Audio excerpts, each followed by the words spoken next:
आदिवासी शेतकऱ्यांच्या श्रमाला स्ट्रॉबेरीचा गोडवा। चिंचवडमधील महोत्सवात लाखोंची उलाढाल। दुर्गम भागातील शेतकऱ्यांची जागतिक बाजारपेठेकडे झेप। एकात्मिक आदिवासी विकास प्रकल्प घोडेगाव आणि SIILC पुणे यांच्या संयुक्त विद्यमानं चिंचवड येथील एल्पो सिटी स्क्वेअर मॉलमध्ये आयोजित करण्यात आलेल्या 2 दिवसीय स्ट्रॉबेरी महोत्सवाला ग्राहकांनी अक्षरशः डोक्यावर घेतलाय।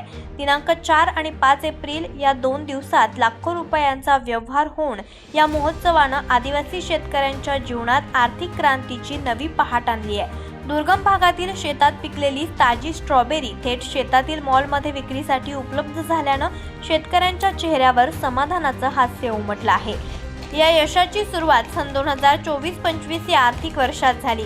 आंबेगाव तालुक्यातील अनुसूचित जमातीच्या शेतकऱ्यांनी स्ट्रॉबेरी लागवडीसाठी केलेल्या मागणीची दखल घेत श्री दिलीप वळसे पाटील, विधानसभा सदस्य आंबेगाव यांनी आदिवासी कार्यालय आणि कृषी कार्यालय यांत अभ्यास करून योजना आखण्याच्या सूचना केल्या होत्या। प्रकल्प अधिकारी घोडेगाव यांनी न्यूक्लिअर बजेट अर्थात केंद्रवर्ती अर्थसंकल्प अंतर्गत विशेष योजना आखली। पारंपरिक शेतीला फाटा देऊन नगदी पिकांकडे वळण्यासाठी शेतकऱ्यांना प्रोत्साहित करणं हा यामागचा मुख्य उद्देश होता। या योजनेअंतर्गत प्रति लाभार्थी 0.5 गुंठा क्षेत्रासाठी एकूण 46,800 रुपये इतका खर्च निश्चित करण्यात आला। यामध्ये शासनानं 39,780 रुपयांचे भरीव अनुदान दिलं, तर प्रत्येकी लाभार्थ्यानं 7,020 रुपयांचा आपला हिस्सा उचलला। या आर्थिक पाठबळामुळे दुर्गम भागातील शेतकरी या धाडसी प्रयोगासाठी सज्ज झाले। तांत्रिक सक्षमीकरण आणि आधुनिक शेती केवळ निधी देऊन न थांबता प्रकल्प कार्यालयानं शेतकऱ्यांना तांत्रिकदृष्ट्याही सक्षम केलं। प्रत्येक लाभार्थ्याला 3,125 उच्च दर्जाची स्ट्रॉबेरी रोपे, मल्चिंग पेपर, ठिबक सिंचन संच, सुडोमोनास, त्याचबरोबर ट्रायकोडर्मा, ग्रोवेल आणि सूक्ष्म अन्नद्रव्य यांसारखे अद्ययावत कृषी साहित्य पुरवण्यात आलं। तसेच शेतकऱ्यांचे ज्ञान अद्ययावत करण्यासाठी राज्य आणि जिल्हा स्तरावर विशेष प्रशिक्षण आणि सहलींचं आयोजन करण्यात आलं होतं। या योजनेतील 183 लाभार्थ्यांनी यशस्वी लागवड केली आणि सद्यस्थितीला पिकाचं उत्पादन मोठ्या प्रमाणावर सुरू झालं। ताज्या फळांसह प्रक्रियायुक्त उत्पादने। चिंचवड येथील महोत्सवाचे वैशिष्ट्य म्हणजे येथे केवळ ताजी स्ट्रॉबेरीच उपलब्ध नव्हती, तर त्यावर प्रक्रिया करून बनवलेली विविध पदार्थही आकर्षणाचं केंद्र ठरले। ग्राहकांनी strawberry barfi, lassi, jam, syrup, मुखवास आणि गुलकंद यांसारख्या वैविध्यपूर्ण स्वादांचा मनसोक्त आनंद लुटला। आम्ही कुटुंबासह या ठिकाणी आलो आणि नैसर्गिक पद्धतीने पिकवलेल्या स्ट्रॉबेरीचा आस्वाद घेतला। ही उत्पादनं पूर्णपणे नैसर्गिक असल्याने त्यांची चव उत्तम आहे, अशी प्रतिक्रिया महोत्सवास आलेल्या नागरिकांनी दिली।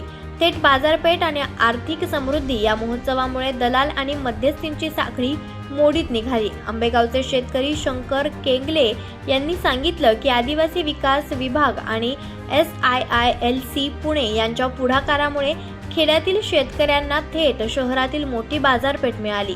या महोत्सवाच्या माध्यमातून शेतकऱ्यांना त्यांच्या कष्टाचा योग्य मोबदला मिळाला असून 2 दिवसात झालेल्या लाखो रुपयांच्या उलाढालीमुळे त्यांचा आत्मविश्वास दुगणा झाला। प्रकल्प कार्यालयानं केवळ महोत्सवापुरतेच मर्यादित न राहता उत्पादित मालाच्या विक्रीसाठी कायमस्वरूपी नियोजन केले आहे।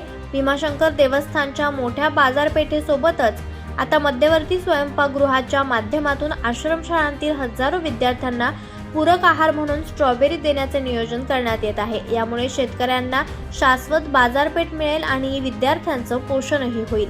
महोत्सवाच्या उद्घाटन प्रसंगी पद्मभूषण गिरीश प्रभूने, राज्य महिला आयोगाच्या सचिव नंदिता आवडे, त्याचबरोबर आदिवासी संशोधन आणि प्रशिक्षण संस्था पुणे कार्यालयाच्या आयुक्त मंजिरी मनोलकर, त्याचबरोबर इस्रोचे शास्त्रज्ञ दिलीप देशमुख, आदिवासी कार्यालय ठाणेचे प्रतिनिधी राहुल शिर्के, जिल्हा कृषी अधिकारी, प्रकल्प अधिकारी प्रदीप देसाई, SIILC पुणेचे प्रतिनिधी अमोल बिरारी यांच्यासह अनेक मान्यवर उपस्थित होते।